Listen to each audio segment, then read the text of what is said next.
Hi friends, welcome to my wild life agriculture YouTube channel. Friends, ఈ వీడియోలో ఇప్పుడు మనము డ్రోన్ తోటి ఏ విధంగా పంటల్లో స్ప్రే చేసుకోవాలో తెలుసుకుందాము. ఇప్పుడు మీరు చూస్తున్నటువంటి ఈ డ్రోన్ స్ప్రేయరు, దీని కెపాసిటీ వచ్చేసి ఒక ట్యాంకుకు 12 లీటర్లు నీళ్లు పడుతుంది. ఈ విధంగా మందు ద్రావణం పోసుకున్న తర్వాత ఒక ట్యాంక్ వచ్చేసి ఒక ఎకరానికి స్ప్రే చేసుకోవచ్చు.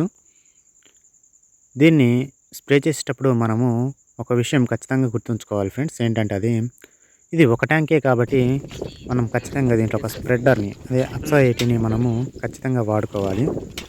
ఈ అప్సా 80ని మనము కలుపుకొని స్ప్రే చేసుకోవడం ద్వారా ఏమవుతుందంటే, ప్రతి ఒక్క చిన్న అణువు కూడా, నీటి యొక్క చిన్న రేణువు కూడా మొక్క ఆకు పైన కానీ వెంటనే మొక్క అబ్జర్వ్ చేసుకొని స్ప్రెడ్ చేస్తుంది. ఆకు ఉపరితలం మొత్తం స్ప్రెడ్ అవుతుంది ఆ మందు.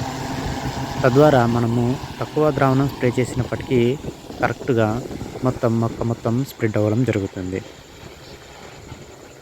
ఈ విధంగా స్ప్రే చేసుకోవాలి.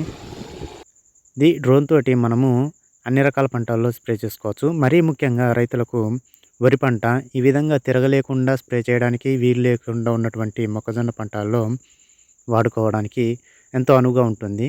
వరి పొలంలో కానీ, మొక్కజొన్నలో కానీ మనిషి తిరగడానికి అనుకూలంగా లేని ఏ పంటలైనా కానీ డ్రోన్ తోటి స్ప్రే చేసుకోవాల్సి ఉంటుంది.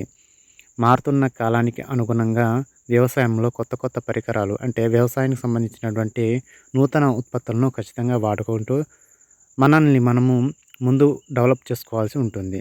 వీడియోలోని సమాచారం మీతో రైతులు మీరు షేర్ చేయండి. Thank you for watching this video. Thank you.